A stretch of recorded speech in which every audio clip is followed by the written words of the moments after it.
ओम शांति। 13 जुलाई 2026 के ईश्वरीय महावाक्य। आज की मुरली के मुख्य पॉइंट्स।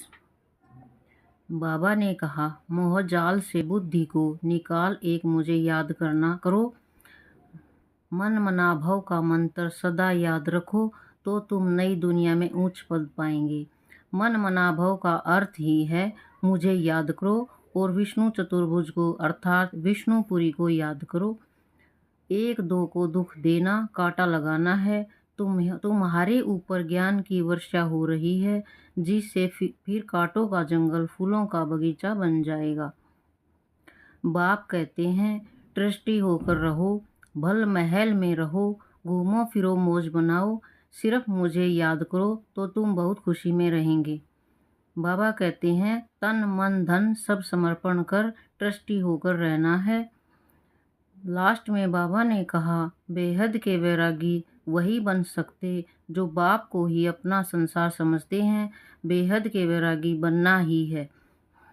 अब सुनते हैं महावाक्यों को विस्तार से। मुरली का सार। मीठे बच्चे, तुम बाप के पास आए हो अपनी जीवन हीरे समान बनाने। बाप की याद से ही ऐसी जीवन बनेगी। प्रश्न, नई दुनिया में उच्च पद के लिए कौन सा एक मुख्य पुरुषार्थ करना है?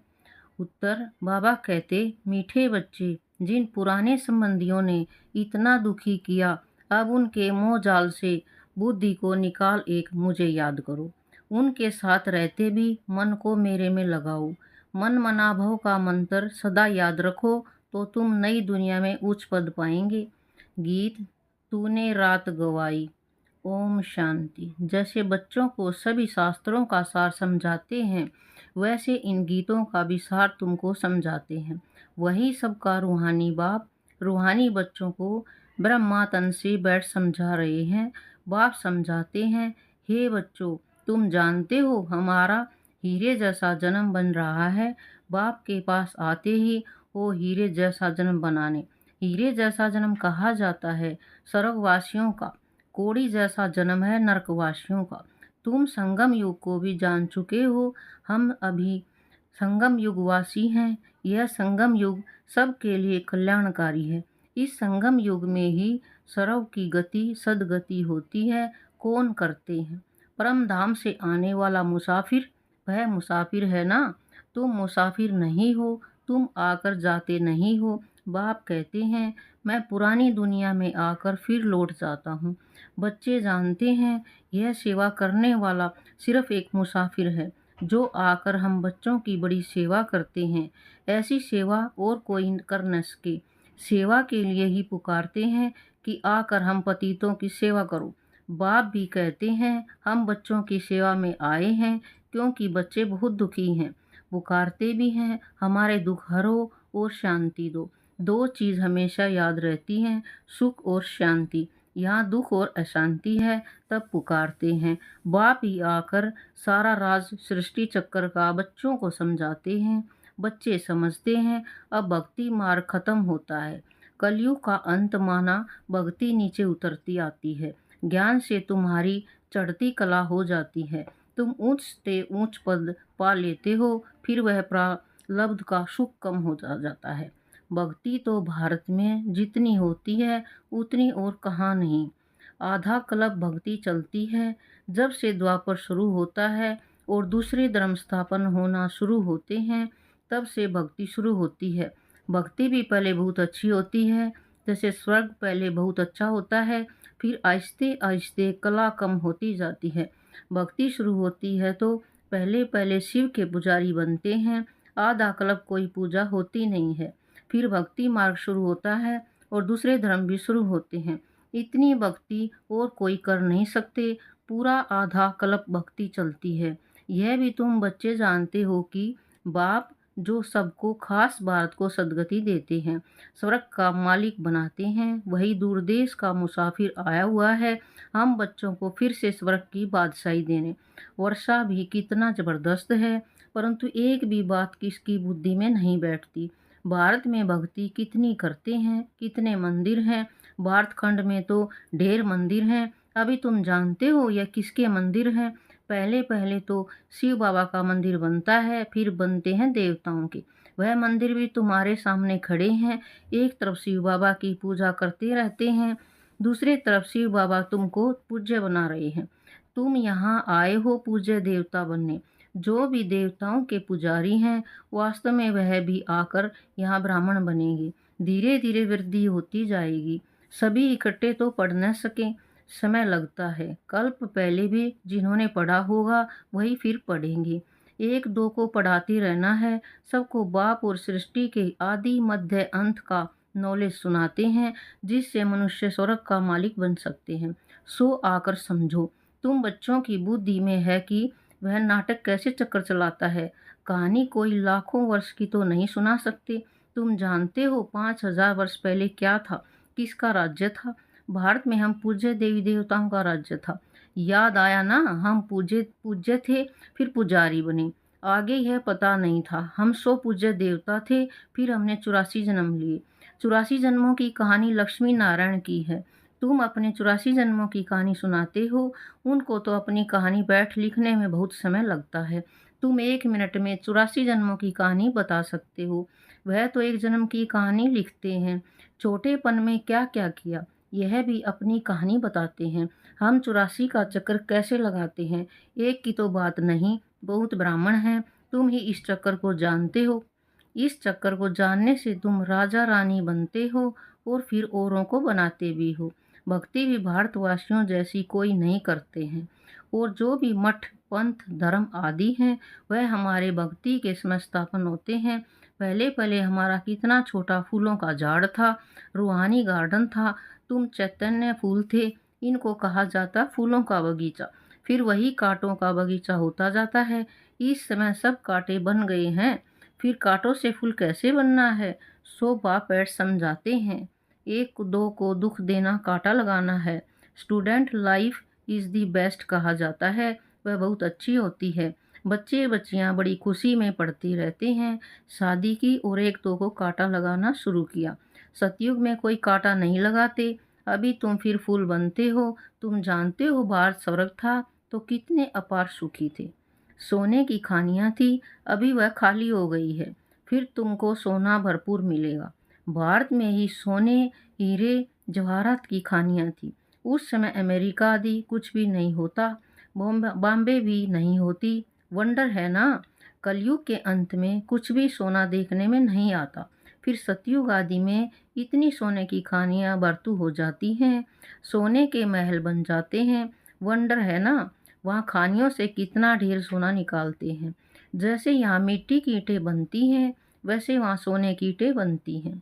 माया मचंदर का खेल दिखाते हैं ना। ध्यान में देखा, यहाँ तो सोना ही सोना है। बरोबर सतयुग में सोना होगा। यहाँ तो देखो मिट्टी की ईंटें भी नहीं मिलती हैं। जितनी यहाँ ईंटें पैसे से मिलती हैं, उतनी वहाँ सोने की ईंटें मुफ्त मिलती हैं। रात दिन का फर्क है, तो क्यों नहीं पुरुषार्थ करना चाहिए नई दुनिया में ऊंच पद पाने का। यहाँ मोहजाल में क्यों फंसे।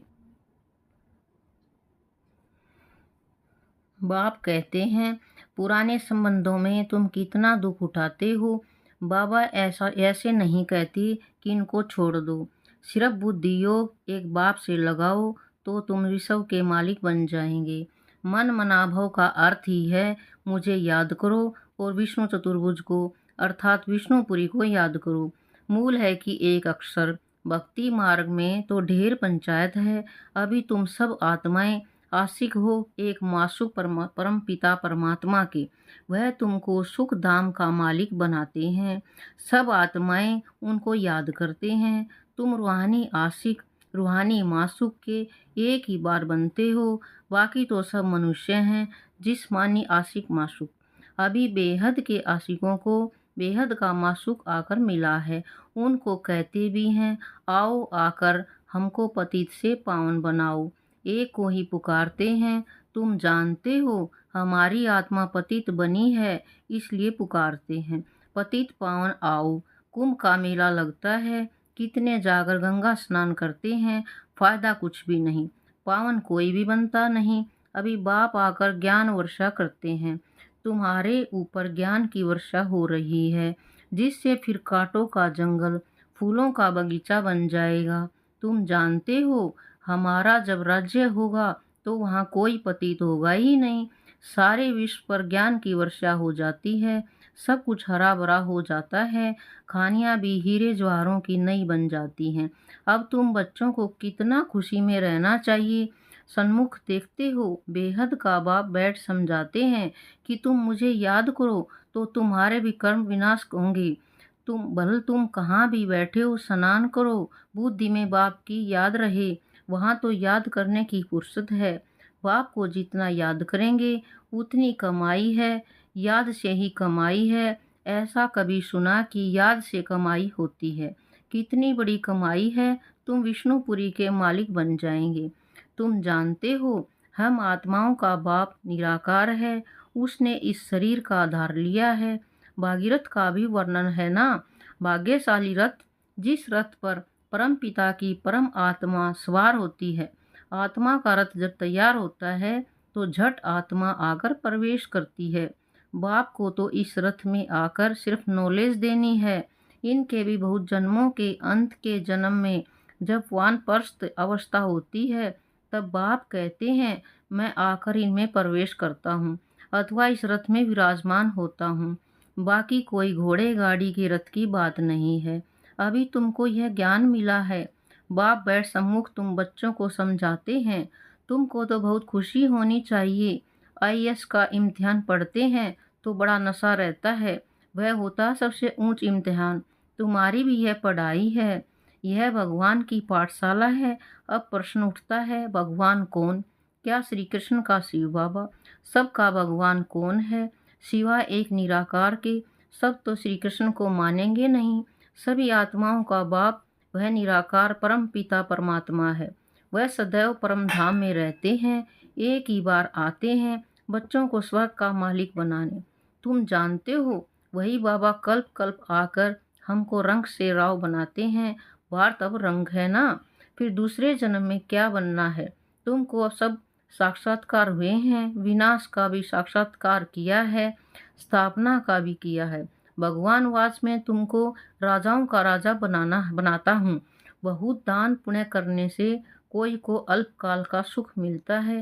राजाओं के पास जन्म ले फिर फट से मर जाते हैं, कोई गर्भ में भी मर जाते हैं, कोई लूले लंगड़े काने बन जाते हैं। जैसे कर्म करते हैं वैसा पद पाते हैं। अब तुमको तो राजाओं का राजा बनाते हैं। तुम कहते हो, बाबा हम बलिहार जाएंगे तो जरूर राजाई भी तुम पाएंगे। भारत को महादानी खंड कहा जाता है। यहाँ दान पुण्य बहुत करते हैं। वह फिर शुरू होता है भक्ति मार्ग में। अब बाप तुमको 21 जन्मों के लिए दान देते हैं। अब तुम बाबा पर बलिहार जाते हो, तन मन धन सब कुछ दे दिया। अब बाप कहते हैं, ट्रस्टी होकर रहो, अपना घर बार संभालो, सब शिव बाबा का है, मैं आपका हूँ, आपको ही याद करता हूँ। दिल से सरेंडर करते हैं। बाप कहते हैं, भल महल में रहो, घूमो फिरो मौज बनाओ, सिर्फ मुझे याद करो तो तुम बहुत खुशी में रहेंगे। तुम विश्व के मालिक थे और फिर तुम पुरुषार्थ कर वह बनते हो। बाप समझाते हैं, मीठे मीठे बच्चों, इस योग बल से ही तुम विक्रमाजित बनेंगे। बाप की याद से तुम विश्व के मालिक बनते हो। अच्छा, मीठे मीठे सकीलिधे बच्चों प्रति मात पिता बाप दादा का याद प्यार और गुड मॉर्निंग। रूहानी बाप की रूहानी बच्चों को नमस्ते। हम रूहानी बच्चों की रूहानी बाप दादा को नमस्ते नमस्ते नमस्ते। शुक्रिया बाबा। धारणा के लिए मुख्य सार। पहला, राजाई पद पाने के लिए बाप पर पूरा पूरा बलिहार जाना है। तन मन धन सब समर्पण कर दृष्टि होकर रहना है। विक्रमाजित बनने का पुरुषार्थ करना है। दूसरा नंबर, याद में ही कमाई है, इसलिए निरंतर याद में रहने का पुरुषार्थ करना है। ऐसा रूहानी फूल बनना है जो फूलों की दुनिया का अधिकारी बन जाए, अंदर में कोई भी कांटा न रहे। वरदान, एक बाप में सारे संसार का अनुभव करने वाले बेहद के वैरागी भव। एक बाप में सारे संसार का अनुभव करने वाले बेहद के वैरागी भव। बेहद के वैरागी वही बन सकते जो बाप को ही अपना संसार समझते हैं। जिनका बाप ही संसार है, वह अपने संसार में ही रहेंगे, दूसरे में जाएंगे ही नहीं, तो किनारा स्वतः हो जाएगा। संसार में व्यक्ति और वैभव सब आ जाता है। बाप की संपत्ति सो अपनी संपत्ति, इसी स्मृति में रहने से बेहद के वैरागी हो जाएंगे। कोई को देखते हुए भी नहीं देखेंगे, दिखाई ही नहीं देंगे। स्लोगन: पावरफुल स्थिति का अनुभव करने के लिए एकांत और रमणीकता का बैलेंस रखो। पावरफुल स्थिति का अनुभव करने के लिए एकांत और रमणीकता का बैलेंस रखो। अव्यक्ति सारे ज्वाला स्वरूप स्थिति में रह शक्तिशाली याद का अनुभव करो।